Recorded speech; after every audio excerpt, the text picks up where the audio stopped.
Hi, today I want to look at gang stalking, targeting individual stuff around communication and, well, interception, interference with communication, which I've experienced since 1996.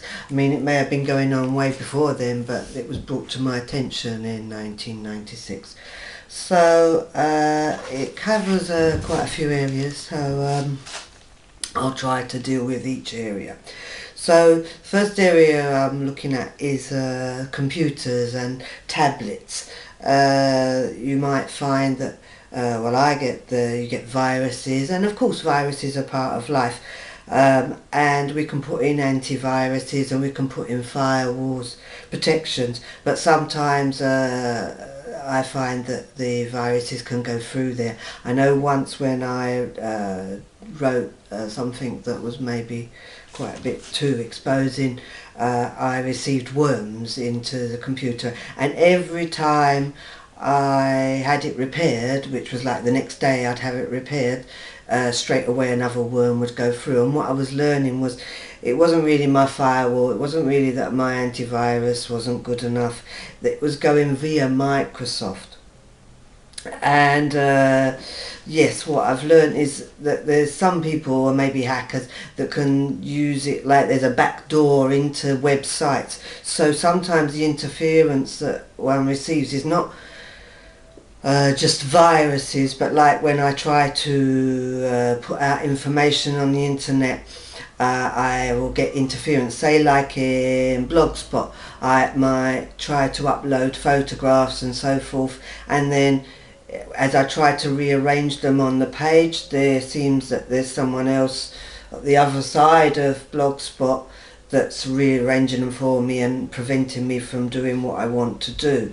And it's not just Blogspot. I mean, I've shown on videos before how this is done in other websites where I've tried to make my own website in webs.com, and I'm not really saying that webs.com are rubbish or anything like that. I'm saying that it seems that hackers or whoever are able to go in through the back door of these services and prevent you from, or prevent me and others from doing what they want to do on them sites. I do understand that this is also done by dirty police, or the dirty police will get people that are good at this sort of hacking to work for them for their dirty agenda. I'm not condemning the police, but within each organisation there's infiltration of people that are part of a bad agenda, and so that's how it's used.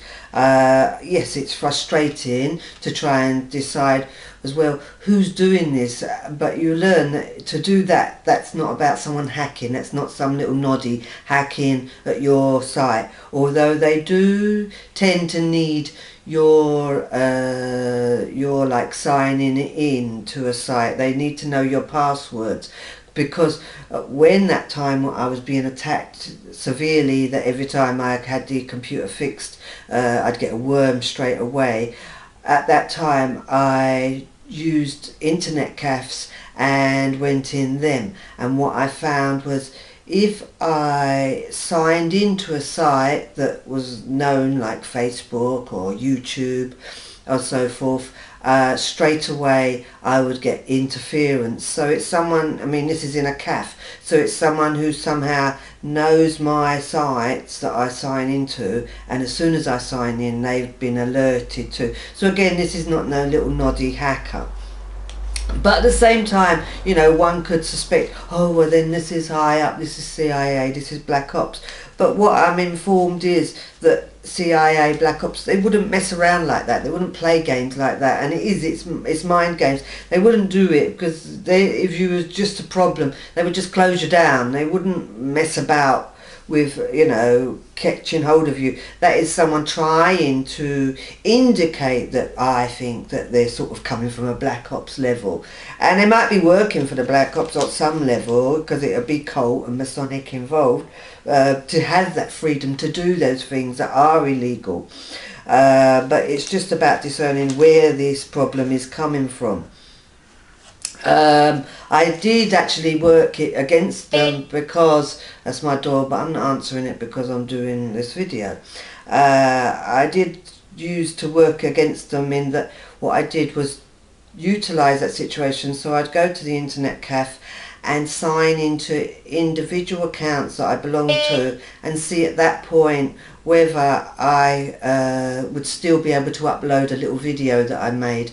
And if they had that website, that account, then as soon as I signed in, I wouldn't be able to get the upload done. Where I did find that on Vimeo they couldn't actually get to know when I was on Vimeo by that means, so I was able to upload to Vimeo. So what I do is make a video, try and upload it to Vimeo, sign into say YouTube. If I signed into YouTube and then found I couldn't upload to Vimeo, I knew that they had my YouTube account. So I did it with each of my accounts. And yes, I mean, Snowden says that they didn't have WordPress. They do have WordPress, because when I went into that account there was messing around. But when I went into Vimeo, that was the only account that really I found that they didn't have. They had Yahoo. So yes, when it comes to your emails, you may or may not receive them. They mess with them. Sometimes you don't get the messages, sometimes you do get the messages, and it's a frustration. But I mean, all you can do is really use what you've got, you know, go through the process and be mindful that that is the case, and stay calm, always stay calm. So yes,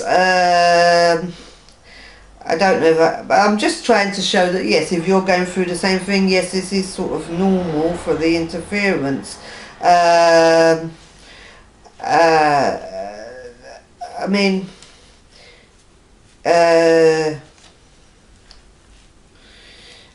what you can do, I mean, sometimes in gang stalking videos and that, they say, oh, document everything, and I find yes, you could, but then you could spend all day documenting everything, and then that sort of becomes a bit obsessive. And the way I found around it, which is using the net for our advantage, is to make blogs.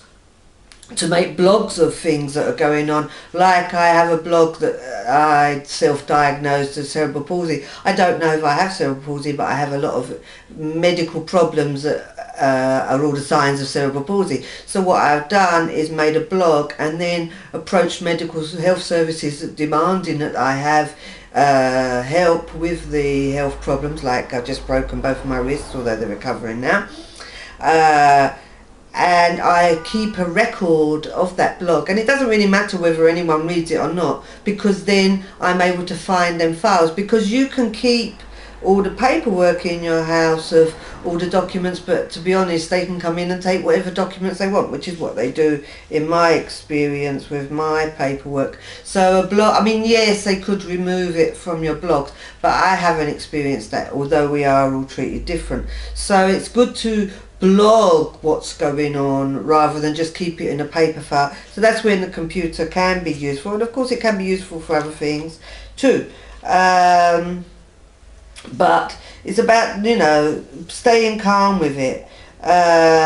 Make backups of your, say, Windows before you use the computer. Just get a USB and put the backup on it, because then if they do fill it with viruses, you can just redo it again. And if they are doing things like before, when they were making it, that it was very hard for me to go in my website and make it work, and every time I changed it to one colour, they'd change it back to another colour. I videoed that, I put it on YouTube. It doesn't matter. The thing is, if they know you're going to film it, then they're reluctant to do it so often, because they want to really make it look like, you know, we're deluded and this is, you know, we're thinking things are happening when they're not, we're paranoid, do we? When the more you can show with evidence that no, this is actually happening, the more it sort of becomes pointless doing it to you. It's the same with phones. I've had my phone intercepted and interfered with since '96. and it doesn't really matter, you know. I've tried buying new phones, doobie-doobie-doo, all different ways to outwit. There is no way to really outwit, because their equipment can pick up as soon as you walk in the house. Somehow their equipment will pick up as soon as I have a new phone. So I don't bother keep trying to outwit them with new phones, or have one phone where I'm connected to some person and then having another, because they will soon intercept it. They'll withhold texts, they'll withhold voicemails, they'll make it that my phone don't ring when people are trying to contact me.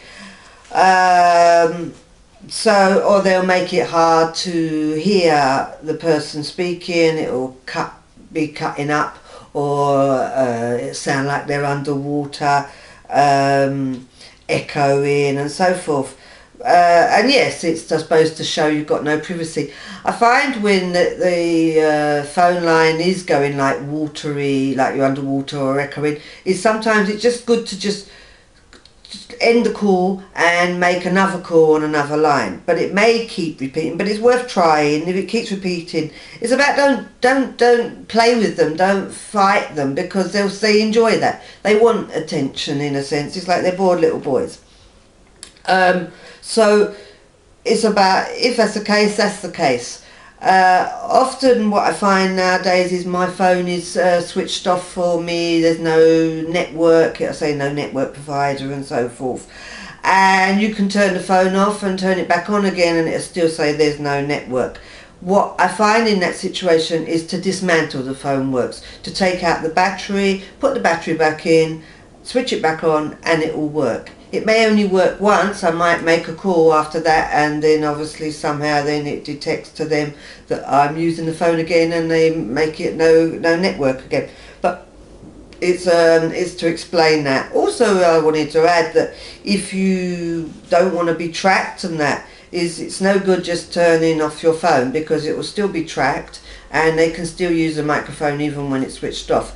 If you don't want to be tracked and you want to use your phone for whatever reason, then dismantle the phone. Take the battery out, you can take the chip out as well, else they will be able to track you.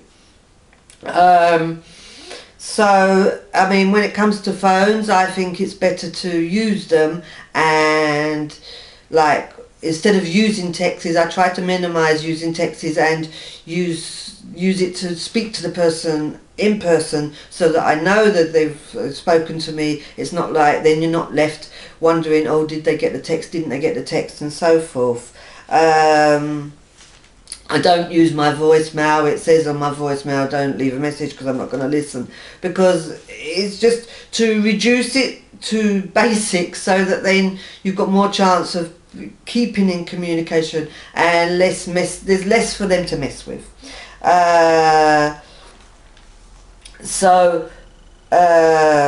Yes, again, it's about, you know, the same people who's doing it. It's not a low level, but it's someone who's doing it. I don't know. They're not high up. They're not high up, and they're not low down. They're probably working with the dirty police on that sort of level, because they are intercepting from a level. They're showing they're intercepting from a level of, say, the network, and it can't be that they work for that network, because I've tried all different networks. So again, it's not really to concern yourself with them. They want you to concern. Sometimes you have to acknowledge them. Sometimes they'll mess things, and it's worthwhile just saying, oh, they're really frustrating me, and then they stop, because it's like they want you to know that they're there. They want to know they're having an impact, although they may not even know they're doing it, because the people that do these things are DID themselves. They're not even necessarily aware of what they're doing. Some are, and some aren't. Again, it's with land, like paper mail through the postman is another way that is messed with, and it can be messed with in many ways. I mean, it can be messed with by them withholding mail from you and then bringing it when they want. I mean, I find that a lot of the time, a lot of my mail doesn't come till Friday, and so it's like to stress you. But the thing is, we're dealing with Masons, we're dealing with the occult. When they're messing with my mail, I know it's dealing with Masons, it's dealing with occult. So they'll mess with my mail for, say, my benefits and things like that. renewal dates of things, that they'll hold it back so that you miss the date. And what I find is that, you know, because they're occult, because they're Masonic, they're working with numbers, because numbers, you know, is what the world is run by. So they try to manipulate your life via them numbers. So one, they will deliver it on certain dates, but as well, they like to deliver, like, sometimes maybe on a Friday, because then they can stress you out as well. I think a lot of them meet on a Friday night, so it's sort of, it's all about energy, and they can draw your energy and your attention to what's in them letters to stress you for the weekend. What I find is, if it's sort of I don't know, correspondence that doesn't, you know, they're not, people are working Monday to Friday, so there's no need to open till Monday. So if you receive all your mail on a Friday, and it's not, you know, it's just to do with bills and benefits and so forth, leave it till Monday, because it wouldn't make no difference. And then when they do their work on a Friday night, it's wasted because you haven't even read it. And it's about being conscious. It's like, if we're not aware of something, then it doesn't have any power really, or it lessens its power. As well, what you need to look at is, if it's dirty goings on, illegal deals or whatever, you can sometimes tell, because if it's sort of Masonically written, then sometimes the sentence is not correct, it's not like grammatically correct. And what you'll find is, if you read a sentence backwards, if it's just a normal sentence, if you read a sentence backward, it will make sense. But if it's being messed with in a sort of occult manner, then when you read it backwards, it won't make the same sense as it does forward. And this is because they're playing with words, they're playing with numbers, and they're twisting things up. And so, yes, if it does seem a bit like that, then it's often good to read them backwards to see what they're really trying to say. So I think that's the mail covered. I've written things down because there was just too many. I mean, yeah, it is to take your focus away from your aims, and to focus on their aims, really, which is just to distract you and to destabilise you in a way, so that you can't be focused on what you need to do. So it's always, that's why it's always important to do things to try and stay calm and not get stressed, not get confused, because that's what they want, is confusion, to, you know, to drain your energy, to take it elsewhere. I did a blog called, I don't know what it's called, where is it, I've written it down, Energy Flows Where the Attention Goes. I was on Blogspot, there's quite a few blogs I've got under Higher Insight, and I call them 1, 2, 3, 4, and they've all got different numbers, all Higher Insight. But I explain how yes, the agenda is to draw your energy towards their negative, really, and away from positive. So yes, when we're looking at what's the agenda behind it, the agenda behind it is to close you down if you're causing any trouble, to neutralize you if you cause trouble, for their agenda, to weaken your health, because really it's about to isolate you. And if they can weaken your health and get you to stay in your house, I mean, yes, a big agenda to keep you in your home, because then they know where you are, then you're not interacting with others, then you're confined. And yes, I suppose the whole agenda in the future is for everyone to stay in their home, you know, on their computers, plugged in, which is why you've got all the, you know, pubs closing down and no smoking laws and all that. It's all to keep us all in isolation and to be friends, like with people in Timbuktu, but we don't know our neighbours. So yes, it's to know where you are, to destabilise you so that they can control you better, and to keep you locked into the matrix. Which comes into as well, because many of us have gone through some sort of mind control, and therefore we have a no-speak programming, which is, you know, we can speak, like we can speak where we're programmed to be able to speak, but not to go and speak to people who are not part of cult, to not speak outside, you know, the remit of where we're programmed to speak.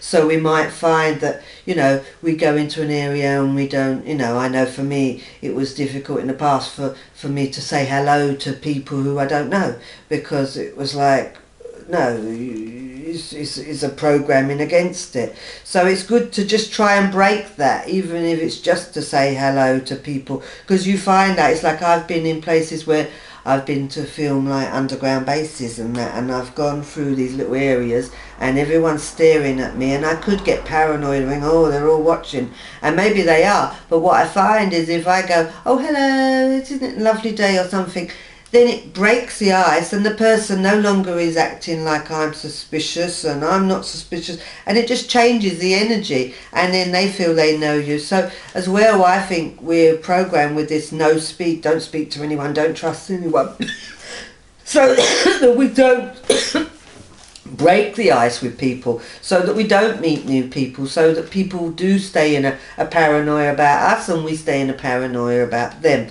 and we don't really know. So it is important for us to try and break that mould of being not speaking to people, and yes, I mean, all the interception of the phone is really, so in the end you say, oh, I won't bother talking on the phone, which is the case. I don't really talk on the phone anymore, because it's like, oh, what's the point, there's no privacy and it's too much messing around. But therefore you have to find ways to socialise in the world, else you would stay in your house isolated, which is the agenda. So it's about trying as well to get out of the tight constraints they want you to stay in. So they want you to stay in and be quiet and just be on the internet or playing games or something. And they want to sort of control all the variables of you, and if you're staying in your one place, then you're much more easy to control.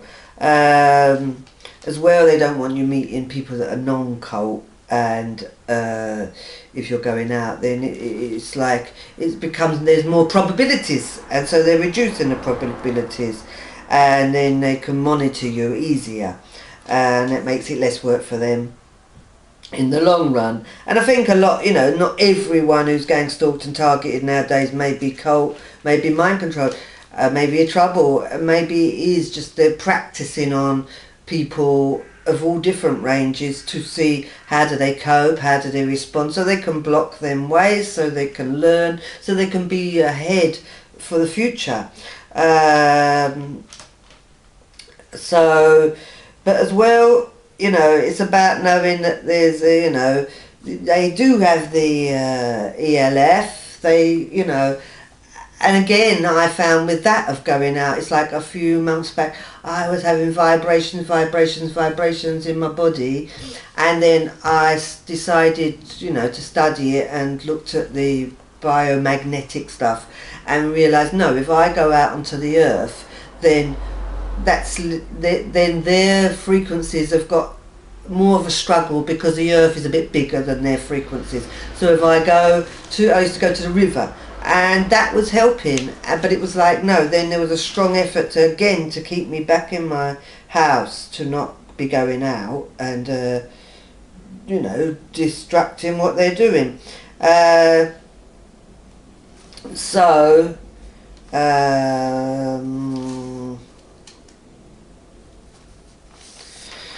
Right, so I mean, yes, as you know, or you don't know, I don't know, because this is my second video for gang stalking that I've made, is yes, and I do follow Christianity as well, because it, yes, is what I believe. And so when I looked at how, because they're a cult, because they're Satanist, ultimately trying to intercept and interfere with my life and other people's lives, and they're using the satanic means, then it's about, right, well, let me understand what the Bible's saying about what they're doing, because it's like, yes, Satan loves to create all this confusion and conflict. So I looked in the Bible. I'm not an expert on it or nothing, but I looked to see what there was on it, and there wasn't. So, but what I found was Proverbs, which is quite an interesting book because it's all about wisdom and really just trying to grasp understanding of life. And I did find, though, interesting enough, that in Proverbs there was a piece regarding gang stalking, so I just wanted to give you that. So it says Proverbs 6, chapter 6, verse 12. It says, "A scoundrel and villain who goes about with a corrupt mouth, who winks with his eyes and signals with his feet and motions with his fingers, who plots evil with deceit in his heart, he always stirs up dissension. Therefore disaster will overtake him, and in an instant he will suddenly be destroyed without remedy." So there you see, it's already in the Bible, so it's nothing new. All this gang stalking really is what I'm trying to show you there. It's written then, and that's sort of quite clear to me with the motioning with the feet and the hands and the eyes, winking with his eyes. But it's still going to come under it. So it's like, it's about, no, again, it is about staying calm, because it's bigger than us. I mean, whether you're Christian or not, it doesn't really matter. The physical realm is nothing compared to what's going on in the spiritual realm. I mean, I don't know how to deal with demons and that if I don't look at it from that perspective, because yes, demons are very much involved in the matter. When it comes to communication again, and we're looking at, you know, phones and the internet, it's all electronic, and what could be done with viruses via electronic, what could be done by man with the electronics of interception and interference can also be done by demons. And it's like they copy each other. So in a sense it can be demons, and so some people will say, oh, it's all demons, and some people will say, oh, no, it's all man. But really it can be both, and they'll utilise both. So both are involved. That sometimes the computer can be going wrong because there's demons in the computer. Sometimes it can be just because there's a virus in the computer. They imitate each other, and so they are, and I don't know how to deal with them other than, yes, I deal with it the way I deal with it. But yeah, back to Proverbs again in 14:30 I've got here, and it says, "A heart at peace gives life to the body, but envy rots the bones." Which again is about staying peaceful, because all this interference is not really, like, a lot of time it's like, well, what's the point? I looked at the patterns and so forth, but it's like, that's got nothing to do with nothing really. And what it's to do with is to frustrate you, to make your heart disturbed, because their hearts are disturbed. And so yes, they are full of envy because, you know, it's a nice sunny day and I'm not really that stressed, and they'd like me to be stressed because they need me to be stressed, because else I'll continue making videos and so forth exposing what they're up to. So if I'm stressed, then I'm more likely to get ill or not think calmly and may miss bits in the video. Again in Proverbs 15:1, "A gentle answer turns away wrath, but a harsh word stirs up anger."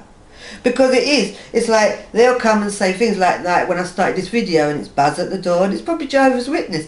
Now I could get all wound up, switch off my video, tell them about themselves, but that's just going to bring more energy, more negative energy to me. So it's like, no, I just ignore them. But if I did answer, I'd just say no thank you, because yes, you know, in the past I may have given them a piece of my mouth, but it just makes more anger, like it says, harsh word stirs up anger. 17:27 of Proverbs, it says, "A man of knowledge uses words with restraint, and a man of understanding is even-tempered." Because you stay calm.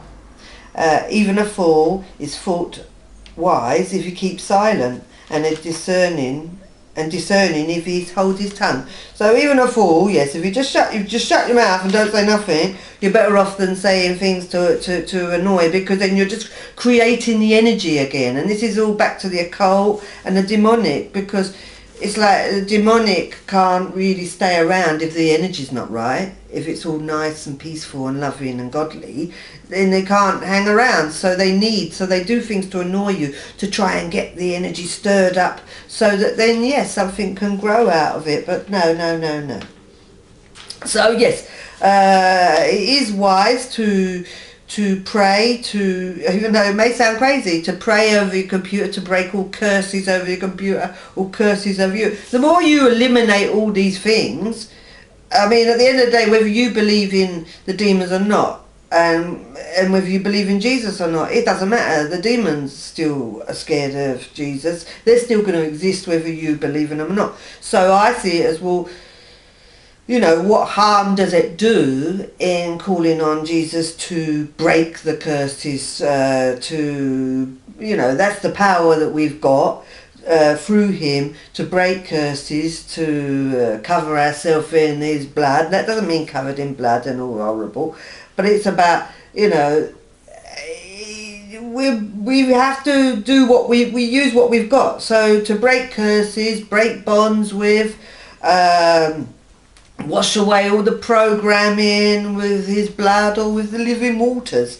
But get rid of the programming, go against the programming, go outside and, you know, walk on the earth, see what happens, say hello to someone. You don't have to do no more, but it's about seeing what happens inside you, what happens inside, how does life change when you start talking to people, how does the phone mess with, so forth, change. This all matters. So yes, I've nearly finished. I hope I've covered everything. Hope I've stayed calm. But I just wanted to do a few more little bits of the scripture because they're quite useful. I found 1 Peter 5:8, it's another book. It says, "Be sober, be vigilant, because your adversary, the devil, prowls around like a roaring lion seeking someone to devour." And it's about, yes, be sober and be vigilant. You know, it would be good to have no substances in your body, but at least doesn't mean, you know, if you have a drink, don't get pissed out of your head. Just be mindful that things are going on so that you can be watching what's going on, so you're more aware. Else, you know, again, you're messing with the demonics, and they're looking for people to mess with. 2 Thessalonians 2:9, "The coming of the lawless one is according to the workings of Satan, with all power, signs and lying wonders." And this is talking about what's coming. And we know it's coming, whether, you know, you believe in the Bible or not. The New World Order is about imitating a fake rapture. So that's what they're planning. When all the finances collapse and it all turns nasty and they're twisting everything up, this is what they're talking about, is all the powers and signs and the lying wonders. But in Proverbs again, 19:21, it says, "Many are the plans of the man's heart, in a man's heart, but it is the Lord's purpose that prevails." So it doesn't really matter. At the end of the day, the Lord will win them over. But we need to stay calm and, you know, keep our mouth calm, keep ourselves calm. As I say, you know, accept that, yes, these things do happen on a computer. We're not going nuts. It happens to me and it happens to many. I just want to finish off by saying as well, because I do actually, you know, maybe what does get on their nerves, because, you know, the world is run with drugs industries and in exchange for arms, in exchange for child trafficking and so forth. And I suppose I maybe put a spanner in the work, because I specialised with working with crack cocaine users, and I was very successful. And then I set up services separate from the government, where I didn't give out information and didn't want their money and didn't want their volunteers. And so that's when they did start intercepting and messing with me. And so therefore I ended up with a load of knowledge on how to work with crack users, which I couldn't really share because they destroyed everything I got, which I did do in a blog. I've written a blog on that. That explains what they do to people like me. But I just wanted to say that you know, you, the readers, may have nothing to do with crack cocaine, but you may know people that are on crack cocaine. So I wrote a book, Stop Using Crack Cocaine and Reclaim Your Life. So I'm just saying I've got that for sale. It's very cheap, about £5 on Amazon, and that's written for the user. I didn't write it for the academics because I wrote it for the user. Cheap, simple, easy to read. Anyone can stop using crack. There's no reason to continue using it. So if you know anyone who is using it, got problems with it, then that's the book to get, because I wrote it. So it's nice and simple. I did write for the professionals on how to work with men, and I did write for the professionals how to work on women. Women and crack, responding to need, and men and crack uncovered. Again, the Stop Using Crack is on a blog. It gives, I think, the first 5 chapters free, all on Blogspot under Higher Insight. Most of my stuff is Higher Insight. And then I've got a website, higherinsight.webs.com, but I also got blogspots at Higher Insight 1, 2, 3, 4. There also is a Higher Insight web blogspot. I did surveillance, gang stalking, call it what you will. This is partly how it's done. That's quite popular blog that I've written. I'll put the links below, but I'm just telling you now. And also, yeah, you can see on one of the one of the hot blog spots, I get more muddled up, I've done on one of my cerebral palsy self-diagnosis assessment and such in a blog form. And that is another way of saying, you know, keeping a record of everything and not having to keep all the paperwork in your house in your tiny space. So I hope that has been helpful, and I don't really have much more that I can share on communication, but I hope it's been of help. Okay then, until I make my next video, may God bless. Bye bye.